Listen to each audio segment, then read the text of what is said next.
And we're live. Hello, everyone, and thank you for tuning in to yet another episode of the Koopa Cast, PureNintendo.com's bi-weekly podcast dealing with all things Nintendo. This is episode number 86. In my defense, motion controls. I am your host, Matt, the Multimedia Manager of PNM and PureNintendo.com, and I am joined by just one other person today, Editor-in-Chief Justin Sharp. Hey everyone, good to be here. He's just one person, but he's as important as about two people. No. But maybe I have multiple personalities, so I'll try and be two people. So nice. And as we go through yet another slow winter week in the gaming world, I decided to dig out a topic that is a long time coming, I think. Well, we need to have a little bit of a debate on motion controls. For better or worse, motion controls have been the mainstay for Nintendo console platforms for almost 10 years now. So I think it's time we weighed in on them. And Justin, what's your initial position on motion controls? Motion controls, I guess I have some mixed feelings as the last 10 years have unfolded. Obviously, they can be implemented really well. Other times, not so much. And yeah, I think it depends on the game. It depends on the genre. But when it's done well, I think it's very intuitive, and anyone can pick up and play a game. If it's done poorly, even gamers have hard times. So now, we as gaming journalists, it's good. It's best for us not to generalize. But Justin, tonight I'm going to ask you to generalize, and I'm going to tell you to encapsulate the entire 9-year history of Nintendo's motion controls and put a yay or a nay stamp on that. I would say yay on motion controls. Yay on motion controls. That's excellent news because I say nay. Perfect. Well, then I don't have to be two people then. Yes, and now we have a debate. Nice. Let's do it. So, what makes you so positive on motion controls from Nintendo here? Whoa! So positive. That's kind of overselling it a little bit. No. Yeah, equals positive. It's positive for sure. I would say in recent memory, one of the big games that has helped sway me into the yay crowd is Splatoon. I think Splatoon implemented motion controls really well, and it's like you have a third analog stick, and I kind of want every single first-person shooter to have that option now. Any shooter that's got dual analog, I want some motion control to be able to do those fine-tune adjustments. Like if you're shooting at someone and you want to track them, it's nice to be able to just kind of move nicely with the motion controls rather than having to, fiddle with the right analog stick. So, I mean, there were definitely some stinkers on the Wii control-wise with motion controls, but I don't know. I think the Wii U, there were several games that implemented motion controls really well. I felt like motion controls kind of came of age. So I would say overall, games are better for it. So, see, I'm with you on the same boat in that the Wii U did motion controls better than the Wii. But when I thought about it, the way the Wii U did the motion controls was much more minimal than how the Wii was used to motion controls. So the Wii, right. You have the Wiimote and the nunchuck, and both of those, had little devices in there to log all the movements and stuff like that. And a lot of the games were kind of built around that. With the Wii U, it's got the gyroscope in there, but a lot of it is traditional. You were talking about Splatoon, and I like Splatoon's implementation of motion controls too, but it was very minimal. It was, and I'm sorry for, our audio-only listeners, using this iPhone as an example, it's, a very, small movement up and down, left and right, diagonally, and stuff like that. Whereas the Wii remote, I'm not pointing and pointing at the screen, or I'm not shaking my motion controller while I'm trying to hit buttons and move the analog stick. It was very minimal, and I can keep track of my arms as well as keep track of the motions of my fingers. So, I mean, again, that's for me. That's a point against motion controls. Is like it was stuffed out of the way. It was kept to a minimal while still kind of putting it in there. Yeah, I could see that because, yeah, the more subtle implementations of motion controls are definitely better. We can look back on hindsight there, but I still think that motion controls in general have improved gameplay, even in those subtle scenarios. So I would say it's still a win overall. Now we'll see with Star Fox. Obviously, those of us that have played Star Fox Zero so far, the control implementation is not super encouraging. It feels like they're kind of going overboard. Like you said, with some of the Wii games, it feels like it's maybe overdone motion control wise. We'll see what the final game looks like, but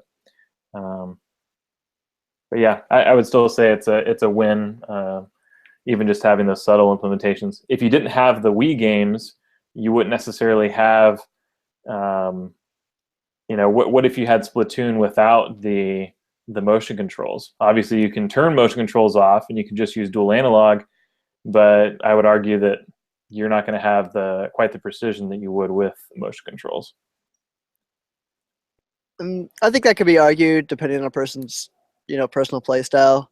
There definitely are a lot of people who immediately turn the motion controls off. Yeah. Or some people who tried it and then turn it off and feel all the better for it because, 2 analog sticks, that's been the traditional, shooting controls in the first place. Or not even just shooting, just 3D motion controls for a while now. Mm-hmm. But is it that accurate? I dare say that most people that are super comfortable with dual analog would still agree that there's something better, whether it's mouse and keyboard or, something else, because when you're trying to aim and it's just like, voot, voot, voot, voot, voot. And now granted, they've got, what is it? Xbox One has like an Elite controller and, you've got some controllers out there that probably add some precision to first-person shooters specifically. But I don't know. I would say the motion controls still add something to the table. Granted, you talked about people that turned them off, as soon as they started the game. I would discount those people because those people are probably the people that wouldn't have given motion controls a chance anyway. So. I don't know. I can kind of go back and forth on that, I guess. Yeah. For me, it's just the more it's like motion controls. If they work, they have to be successful. But if you lose them, they take away from the experience. Whereas Splatoon, they help out.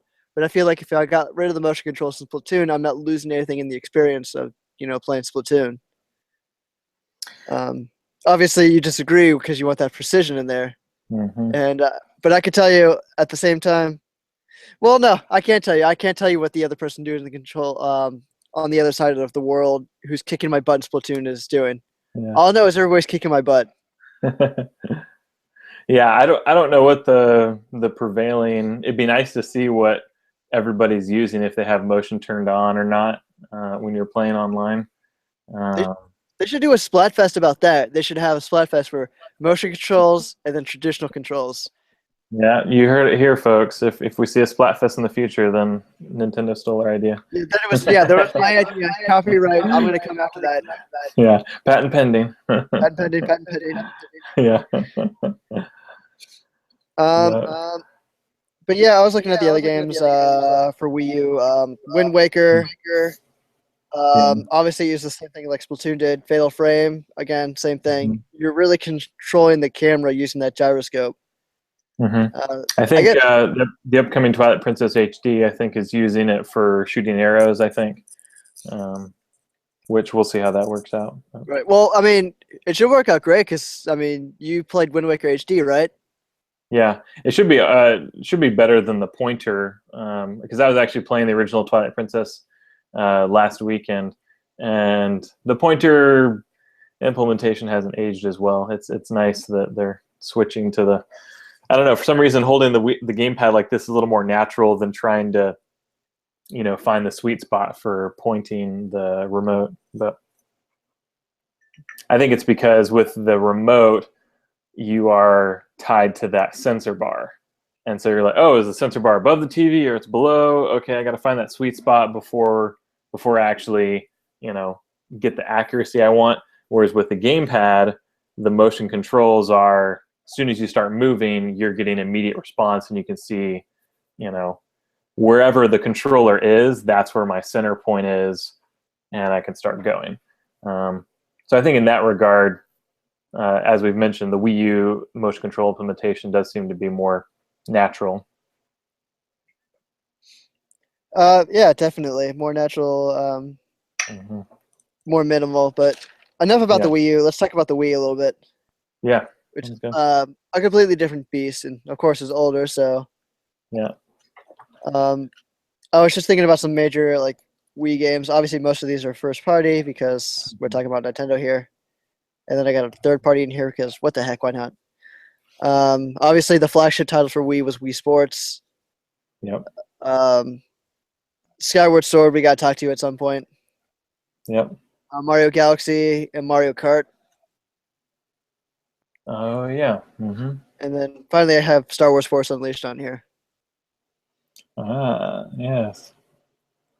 But it was a lightsaber game we wanted, but didn't really come through motion control wise. But it was a cool game. Yeah, I mean, it's one of those things like I feel like Skyward Sword and Force Unleashed, and I forgot one more that I put in my second page of notes, which was Wii Sports Resort. Like all those, like when you first saw the motion controls, I know a lot of people like looked at that and go, okay, maybe we can have like some kind of realistic sword fighting here. Or like the lightsaber, like people wanted to do like, do the lightsaber swings. Yep. And obviously, if anybody who's played Force Unleashed, it kind of delivered, kind of didn't. Obviously, the sword swings were very not Skyward Sword, sorry, Twilight Princess reminiscent of. You're gonna shake the Wii remote, and he swings his lightsaber. Yeah. Well, and if I recall correctly, Force Unleashed came out before Wii Motion Plus was implemented, so the game wouldn't have taken advantage of any one-to-one motion anyway. So yeah, it would be more akin to Twilight Princess's waggle. And of course, it did some things like point at the screen, use force powers, throw stormtroopers around, which I thought was a pretty good idea. Yeah, they did. Yeah, they did some fun things with that. Couldn't you use like the nunchuck? You could use kind of both of them to kind of like force push forward, or seems like you could do a few different things. It was fun for what it was. It was fun for what it was. However, it was part of a multi-party title or multi-platform title. And there was a PS3 version and an Xbox 360 version. And obviously, me with the Wii, but I did have friends with Xbox 360s and PS3s, and I get to saw their versions, and I was completely blown away at looking at what is essentially an entirely different game and a much more robust game in terms of how you could control the main character. What's his name? Star Killer? Yeah, I don't remember. That sounds right. It's interesting they keep using that name because they used that in episode 7, and that was the original name for Luke Skywalker. He was going to be Luke Starkiller or something like that. Yeah. Well, that was like Anakin Starkiller was like supposed to be the. Oh, that's a whole other thing. Yeah. That's straying off topic. That's a Star Wars tangent. Yeah, Star Wars tangent. But yeah, so, and that's kind of like one of those examples for me, like where, the motion controls maybe might have limited the controls a little bit. I mean, yeah, you got to do fun things like throw stormtroopers around here and there, and that was fun after a while. But it didn't have like the saber combos that the other two seem to have. It didn't have like the variety of the enemies that the other two seem to have, and didn't have as many levels. And of course, that can be blamed from anything from like the dev cycle to the motion controls themselves. Yeah, I would chalk that more up to they're trying to push the graphics, the content, or whatever on those other systems, and so I wouldn't necessarily say that's a something motion control related, but it's like you could still argue that the motion controls kind of limited the gameplay in there.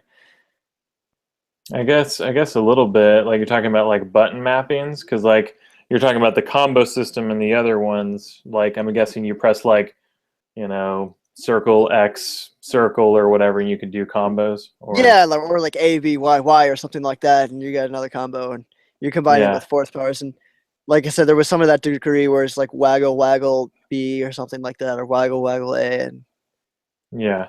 Which yeah, I could see that as maybe the precision. Obviously, button presses are going to be more precise, and someone just using the controller could probably execute the combos, more swiftly maybe than waggle waggle B or whatever. Um, I'll give you that.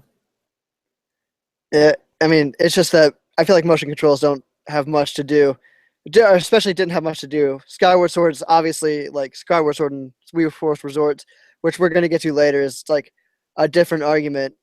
Hmm. But with like say Wii Sports and Mario Kart, they feel like here's what the motion controls can do.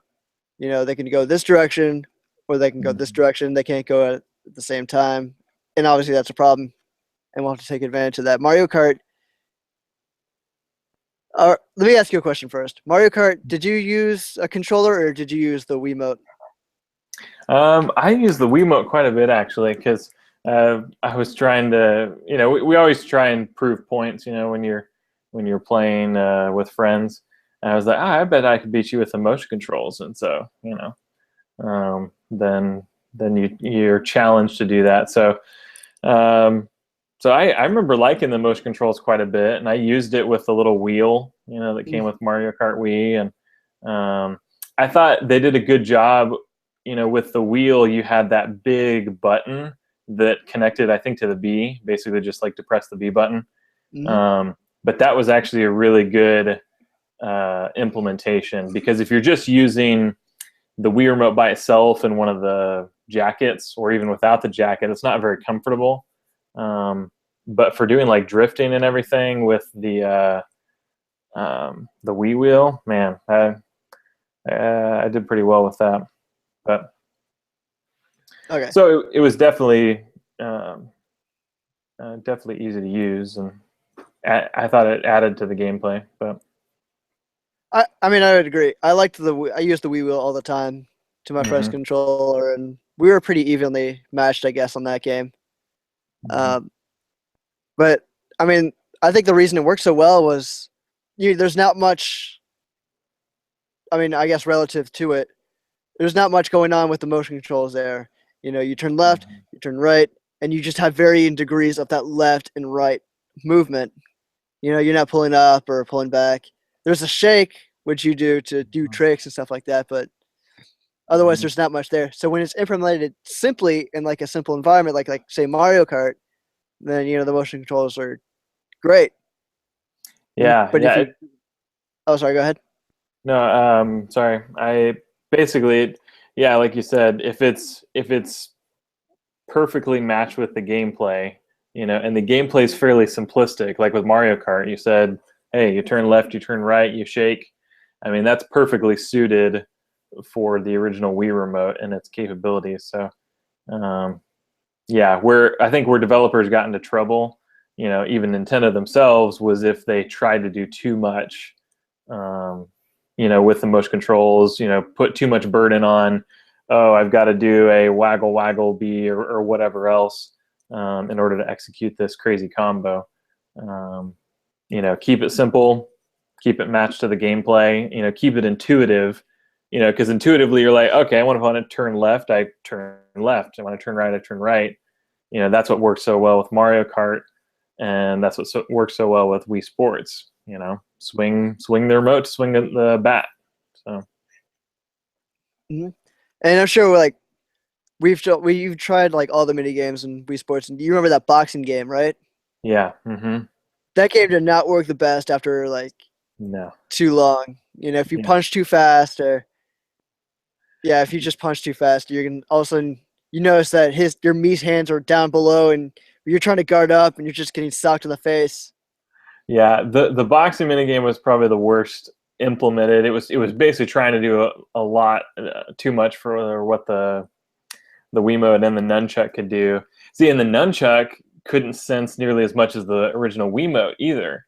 So when you put that into the mix, I mean, you're already behind the 8 ball there. But yeah, the boxing was definitely the weakest of them. Baseball worked out really well. Tennis was great. Bowling was great.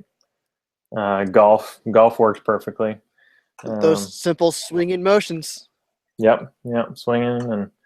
And I do think that they helped later on with the Wii Motion Plus. They added some more accuracy that could tell if you're slicing or hooking in golf, and then you could do you could do a little bit of the top spin in the original Wii Sports, but it got better as time went on.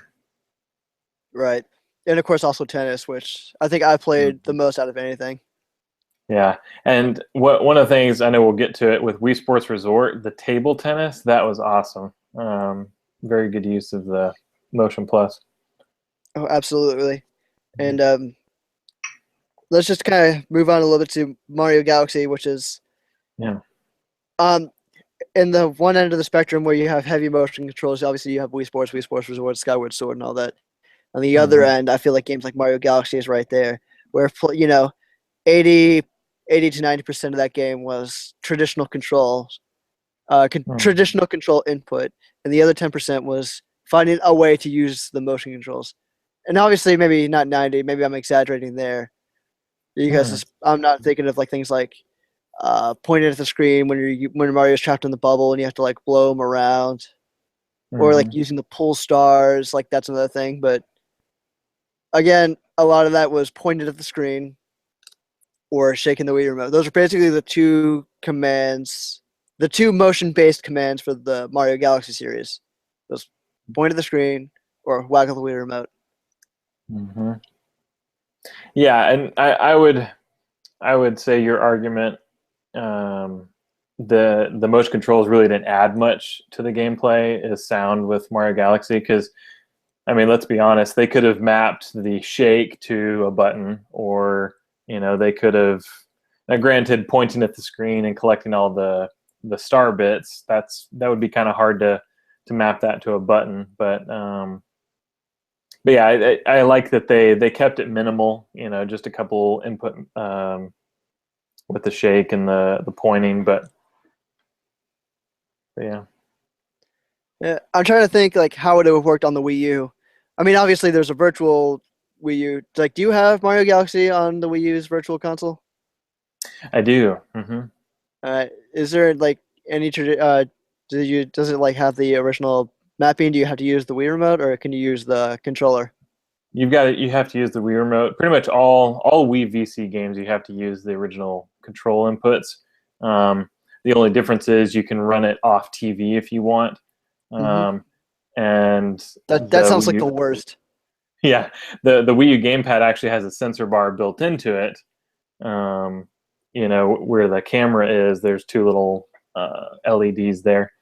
So not that you would want to play it that way, but if you're a kid and you're hiding that you're playing video games from your parents, and you get in the bed with your gamepad and you're trying to play, sure, that works. But other than that, there's probably not many uses for it. If you're a kid and you're trying to sneak playing video games and your plan involves using 3 controllers, I think you need to rethink some strategies. Yeah, I know. Man, wouldn't that be crazy? You're not even holding that controller. You're just using that as your screen, and then you're pointing at it with the remote. You have to try to prop it up somewhere. Yeah. Oh, that would be hard to do. Yeah. But yeah, I think about it how could we translate Mario Galaxy to the Wii U controller, right? And the answer is obviously we map ZL or ZR or the shake to ZL ZR, and if you want to pick up star bits, you can use the stylus. Yeah, or your finger and just touch on the screen or something, or yeah, it would translate fairly well to the Wii U. That's pretty much my argument right there. Is Mario Galaxy is the motion controls didn't really seem to add too much there, and the fact that it was a Nintendo first party game didn't really bolster my confidence in motion controls at the time. It doesn't really do that now either, obviously, as I'm sitting here arguing against it. Yeah. Yeah, I mean, I would say that, yeah, I mean, with Mario Galaxy 1 and 2, there wasn't a whole lot of need to implement motion controls. I mean, control-wise, it didn't make much sense for the gameplay. But most of the other games, I would say, worked out pretty well, first-party wise. What about third-party wise? Didn't you play? What's that one game? Red Steel. Yeah, that's exactly it. Wow, that's pretty good guessing right there. Well, I kind of narrowed it down. I was like, he's probably talking about Red Steel. And it was a fairly high-profile motion third-party game. Yeah. Did you play the first one? I have not, so I was hoping you were going to take most of the weight on talking about Red Steel. Yeah. So the first one was obviously lauded as, an awesome game. It was one of the launch titles on the Wii when it came out. And so people were like, wow, this is really cool. You've got like a katana, you've got, weapons, first-person shooter stuff. And they had showed off like you can turn the Wii remote sideways and shoot like a quote gangster, all this crazy stuff. And so I remember thinking, I was like, wow, that sounds pretty cool. I mean, in reality, it was a lot less cool. Can we put that on the box, please? Like, I want to buy Red Steel and put that in the back of the box. You could turn the gun's controller sideways and shoot like a quote gangster. Yeah, I'm sure that's on there somewhere. They got it in quotes and everything. It's gangster better be in quotes. Yeah. Well, I actually remember when they showed off the game at E3, I think he said something like that. The Ubisoft guy, he's like, I think he was French, and he was like, you can even hold it sideways like a true gangster or something like that. And it was you can be straight gangster. I don't know. That's my French accent right there. I'm sorry, everybody. Yeah, sorry for our terrible French accents. But yeah, I remember at the time, thinking like, oh, that's whatever, that's kind of cool. I mean, the idea that you could adjust the grip of your weapon just by twisting your wrist was a cool idea, I think. I think as virtual reality goggles get more and more mature and the games get more mature, as soon as they have like a touch implementation of like a gun controller or something, I mean, having the ability to twist and turn that to whatever orientation you want is going to be an important part of the gameplay, I think, for aiming and for realism. So I mean, at the time, it was a cool, novel thing. But yeah, in most of the sword fights, it was very poorly done. I think Ubisoft learned that it's not one-to-one, so they couldn't quite do everything that they wanted to. And that's where Red Steel 2 comes in, because Red Steel 2 was one of the major games that used the Motion Plus. I don't know if it was, let's see, Wii Sports Resort was the first one, but Red Steel 2 was shortly after that. And I think it even came bundled with the Motion Plus too. Anyways, but the motion controls in that worked amazingly. I really enjoyed Red Steel 2, and I thought it was a great implementation of it. So if you haven't tried it, you should definitely check it out. Also, the setting's really cool. I mean, a Western with samurai swords. I mean, it's just awesome. All right, and obviously we're talking about swords again, so we might as well get into Wii Sports Resorts. I thought nice. I was supposed to go with sword. No, it's that's called a bait and switch. Yeah, I like it. Or juke or something like that. Mm-hmm. Anyway, Wii U Sports Resort obviously was one of the first. That was the game that was supposed to demonstrate what the Motion Control Plus could really do. Mm-hmm. Which I gotta say, it was kind of annoying. It came with the Motion Control Plus, but I'm annoyed because I was suckered into purchasing 2 of these things. Mm-hmm. Of course, one for me and one from when a friend comes over, right? Mm-hmm. And then shortly after that, they come up with the Wii Controller Plus, which has the Motion Control Plus built in, which is a better version of the Motion Plus that I have. Yeah. So I was thinking extra $20 for nothing. Well, you just sell those on eBay like I did. You sold yours? Oh yeah, like I sold them pretty quick because I knew they would drop in value fairly fast. So because I think I had 2 or 3 of them because one came with Wii Sports Resort. I think another one came with oh, it's this game where you play as this like yellow ball character and you bounce around. Totally forget the name of it.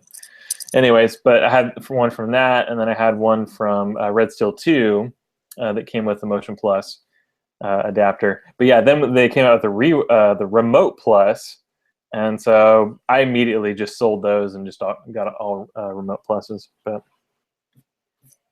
anyway. Nintendo really has a knack for making the technology that you purchased feel inferior almost immediately.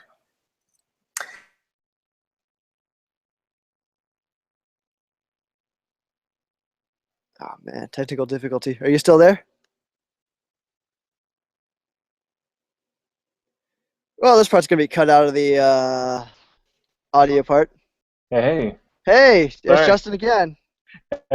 Chrome said an error occurred and told me to reload. Anyways, I'm back. Oh, okay. I think I was saying you were saying something about, and I was saying yes and no. Oh, about making things feel obsolete, Nintendo. Yeah. Yeah, yes and no. I mean, think about like Apple, for instance, or any company that's making a smartphone. I mean, how often do smartphones come out nowadays?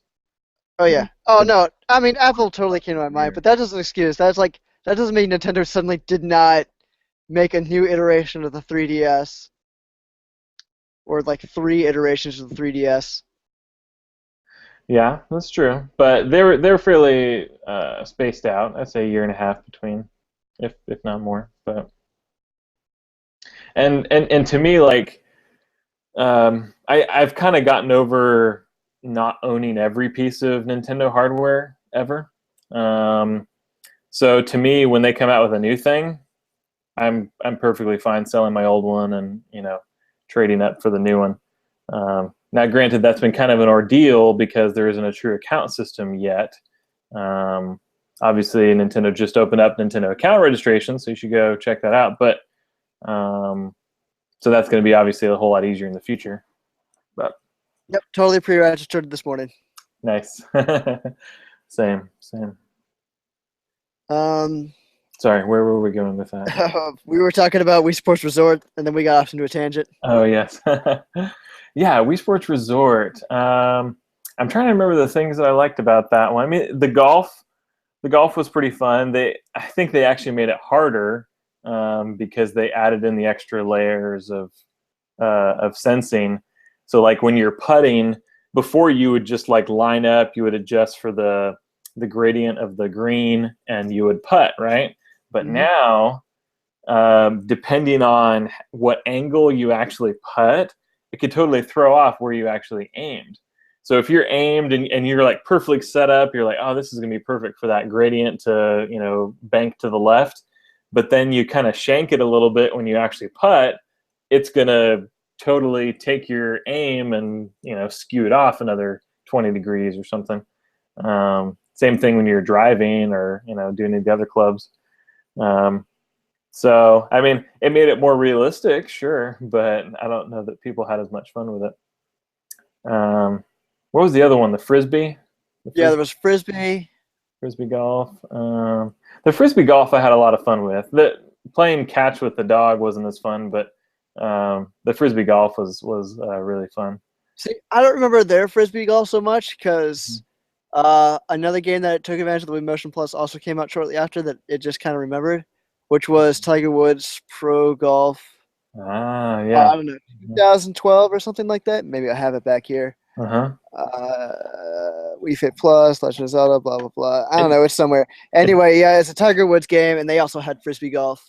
Yeah, I actually remember that, and I think it was a title that came with Wii Motion Plus too, wasn't it? No, it did not. At least my version did not. Okay, because I think I had one that came with it. I'd have to look back, but yeah, I remember when they were bundling it. Several of those initial Motion Plus games had some bundles, and I think I got 2 or 3 from just buying games that had a bundle. But yeah, the the Frisbee golf in Tiger Woods was fun, but the style, I mean, graphics obviously weren't that great on the Wii, but they were a lot better in the stylized Nintendo worlds of Wii Sports and Wii Sports Resort. So to me, it was more enjoyable playing on the lush greens of Wii Sports Resort than it was, the jagged edges of, realistic Augusta National or something. So you say that with such scoff in your voice. Yes, scoff. I don't know. I mean, I enjoy the Tiger Woods more simply because that was just more of a dedicated game for golf and obviously Frisbee golf. Yeah. But again, we're talking about we're having fun with these examples, but again, I have to point out that these examples are more simple versions of the motion control. They're less frantic. Obviously you line up your shot, you swing, or you throw. Mm-hmm. And it's not like frantic, say, and like that sword fighting game. I don't know if you played that at all. Mm-mm. And that was probably what I liked the most amount of hours in, was that sword fighting. And they had like two modes. They had like a duel where you stood, in that center of that really high platform over the water, and you knocked your opponent off. Mm-hmm. And the other one, which was like an adventure where you fought off like a horde of people. Yeah. Sorry, I thought you were talking about a different game, sword fighting, but yeah. I like that one a lot. I like that one too. But I mean, the more I played it, the more the cracks started to show in that. Mm-hmm. When I played with my friend, I played the dual one a lot, and we eventually realized that despite all of the, precise movements you can do here and here and here, Mm-hmm. you could just as easily devolve into like quick waggling like this. Yep. And then it was that much faster and that much easier to take care of, fight each other off and get a quick win or whatever. Yeah, it definitely, it's like if you really were trying to beat all of the levels in the single player mode, you just revert back to waggle and you could get by. And then with the dueling stuff, most people would eventually start doing that just because they're like they're fighting and they realize the other person's faster than them, so then they're just like going crazy, and it worked as a strategy. Yeah. But so in that case, I mean, it was definitely not well suited. But and of course, the faster you moved, the less accurate the one-to-one controller became. Yep. And like in boxing, when your guard's up but your hands are actually down, and this one, you could be having your sword pointed forward in real life, but in the game, he's off to the side like this, and all of a sudden you're getting a beat down. Yep. Yeah, I think the constant need to recalibrate and things like that definitely hampered the experience. And finally, speaking of sword fighting, let's move on to our the Skyward of Swords. The entire podcast has been leading up to this moment. Yes, it has. One of these days, we're just going to have to play the game together, Matt. So you can see how to play it. So. Oh, okay. All right, end of podcast done. Yeah, we're just gonna go out with that because I'm gonna drive down, and we're gonna play some Skyward Sword right now. I'm gonna call in sick to my other job. We're gonna do this. How many hours? How many hours is it? It's like that's only like 8 hours. What, Skyward Sword? No, 8 hours for you to drive here.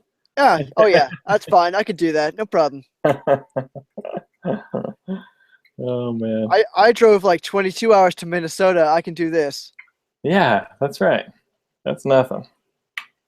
Exactly, it's nothing. Especially with the prospect of watching you teach me how to play Skyward Sword correctly. Exactly. I mean, what better motivation do you need? And watch you flail about, and then at one point accidentally pop the shield out, which I must have done 8,000 times. Yeah. Like we talked about, you could add as many motion pluses to the Wiimote as you want, but the nunchuck is still that nunchuck. Yeah, that registers any motion, and they always map it to one thing. So the nunchuck, like if you move the nunchuck, it's gonna do that thing. You must be a very fidgety Zelda player, maybe. When it came to okay, I'll tell you. in the Wii generation, here's how my friend described me. He Uh-huh. said I play the Wii. He said I would be the perfect person for the Nintendo commercials because I play the Wii like you see the people on the TV playing the Wii, which is standing up, Uh-huh. doing its full motion, trying to get into it as best as I can. Hey, that's good. So I always played Wii games standing up. Even Mario Galaxy, I always played it standing up. Nice. Hey, that's the first step to success. Right. So obviously I was up and ready to go in Skyward Sword Uh-huh. with my Wii Motion Plus attached to my Wii remote. Yeah, I do wonder. Now, we haven't actually gotten conclusive evidence of this, but I do wonder if the Motion Plus adapter was any different sensing wise than the Wii Remote Plus. I would hope it wouldn't be because it's supposed to be the same hardware.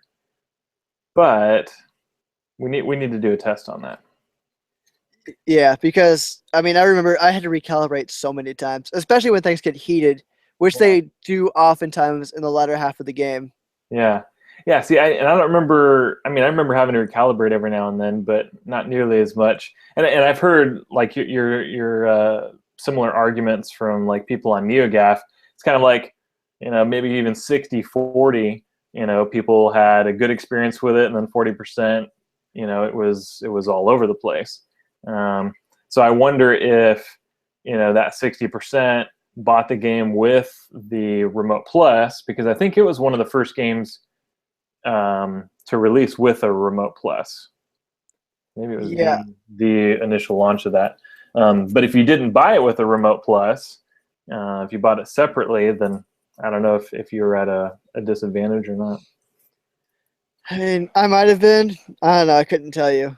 Yeah, we'll test it out someday.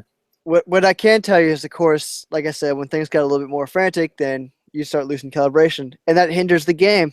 Yeah, that's true. Yeah, I mean, there's nothing more frustrating than finding a boss and it's not you that's causing the problems. It's the control mechanism. So, because I've had controllers go out on me, or some button's not working, or a analog stick starts sticking or something like that. But, Yeah, I mean, I can't figure out if Skyward Sword did too much or not enough. yeah, I mean, it's hard to say that it did too much just because it was completely designed around the motion controls. Mm-hmm. So, I mean, you could obviously say, yeah, it was too much because the whole game, I mean, it's predicated on, using motion controls. There's no way to not play it.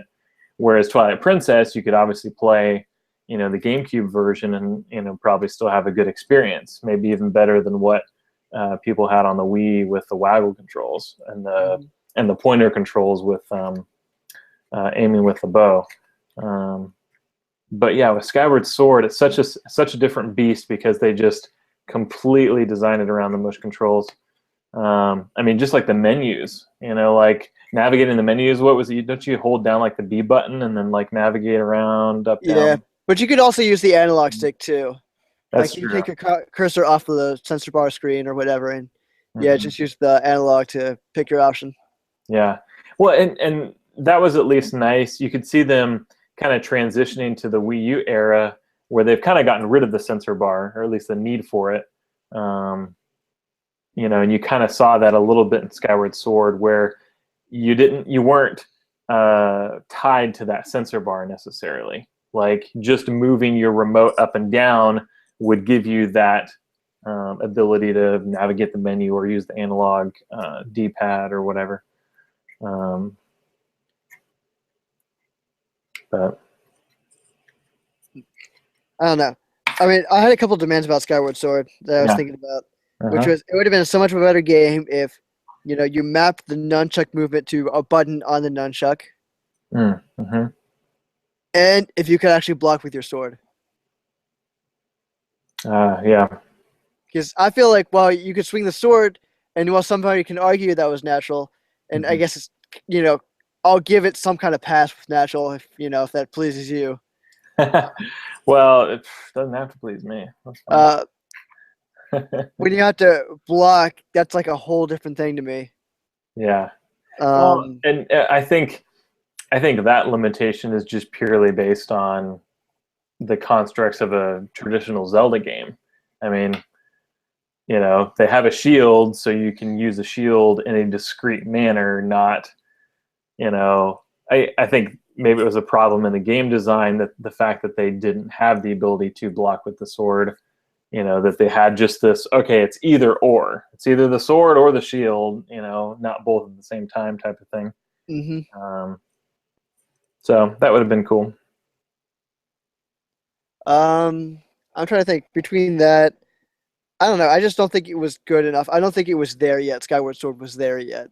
Because there are definitely a lot of like intricate movements I would have liked to have seen. I remember stabbing when I shouldn't have been stabbing, or when I wanted to stab, I didn't get a stab at all. Yeah, that probably the biggest problem I had was with the stabbing, and stabbing when I wanted to stab and it wouldn't. I never really had. It was always hard to get it to stab. Actually, like I never accidentally stabbed. It was always like I had to be very, very deliberate with that. But I don't know. Like everything else in the game, I never had a problem with, usage-wise or anything. I had a lot of fun with it. But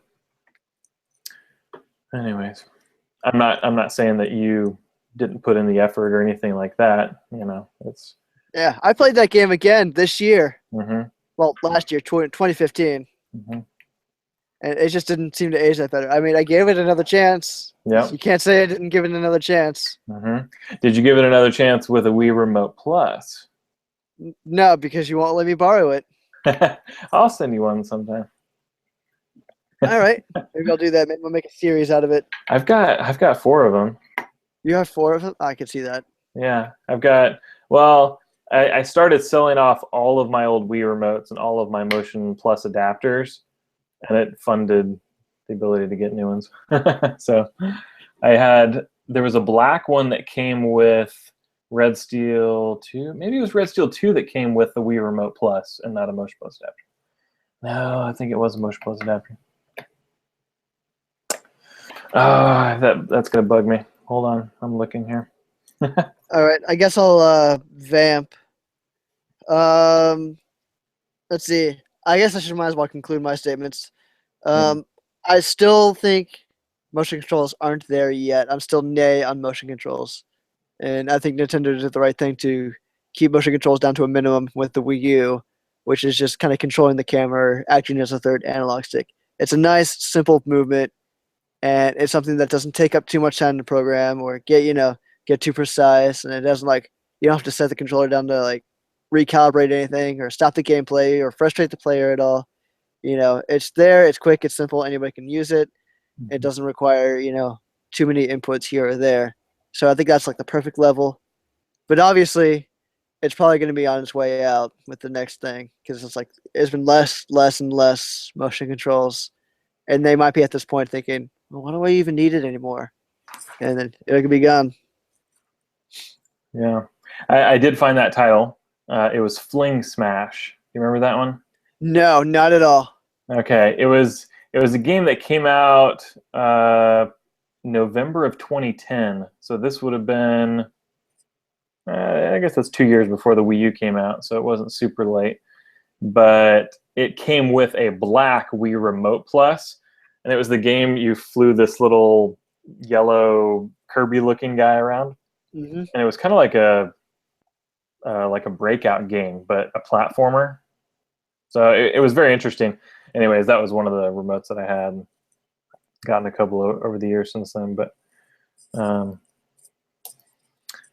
yeah, I guess closing remarks on motion controls. Yep. I would say that yeah, I mean they're definitely phasing it out in a lot of areas, and I mean you can see that in a lot of the Wii U games. Most of them are traditional controls now, but I do think there's still a place for motion controls in certain types of games. Obviously, if they came out with a new Wii Sports game, motion controls I think make the most sense for that. Now, if it's something more subtle, like adding just some basic aiming to something like Splatoon, I still think that shows that there's value with motion controls. And just so I'm not, completely biased to Nintendo, Steam, Valve, the company that does Steam and Half-Life and all that stuff, their new Steam controller actually has motion built into it. So what some people have done, they've actually implemented Splatoon-like motion controls with first-person shooters on the PC using this controller. So that to me gives some validity to motion controls, outside of the normal sports uses or anything like that. All right, I could agree with that. I just don't want it as my main control method. I want to stick with control. Sorry, excuse me. I want to stick with traditional controls as my main input when it comes to interacting with games. Yeah, I would agree with that for sure. Until games get fully, virtual reality and we can, everything's one-to-one and mapped. If it can't sense accurately all the time, then it's not worth doing now. Until it's a holodeck, it's not worth doing. There you go. You heard it here, folks. That's my standard. It's holodeck or bust. There you go. I think that's kind of where people's expectations are anyway. If you look at the time, Skyward Sword came out in 2011, right? Right. End of 2011. So, at the time, what were some of the other games that were using motion controls? Is there another example of a game that does sword implementation, battling, all of the stuff that Skyward Sword did better? Probably not. Now, can they improve upon it? Sure. Can they get rid of the need for recalibrating, all the time and all of this, where it loses the sensing capability after, too much use or whatever? Absolutely. So, yeah, if it ever comes back, or if it's ever implemented in the future, it's got to be better. Whether it's got cameras in the room that can sense your position at all times and never has to calibrate or whatever it is, but. I don't think we've seen the last of motion controls. I hope we have. All right. And with that, I'm going to go ahead and start running the outro. Sounds good. I want to thank Justin. Thank you for joining me on this episode. No problem. It was fun. I'd also like to thank our listeners for tuning in to the Koopa Cast this week. If you have a question for the Koopa Cast, you can always email us at podcast@purenintendo.com. You can also talk to us on Twitter. I am at @purely_Matt. And Justin is at @purely_Justin. And finally, all of us together are at Pure Nintendo. So if you want to hear more of the Koopa Cast, you can always take a look at our YouTube page, youtube.com/Pure Nintendo. For our audio listeners, you can always go to iTunes and look up Koopa Cast. And for everyone else, you can check out our audio collection at purenintendo.com/podcasts. And finally, those looking for that nice RSS feed, it's purenintendo.com/feed/podcast. Finally, for more news, reviews, and features, please check out purenintendo.com, your independent source for all things Nintendo. And we will see you next time. See you, everyone.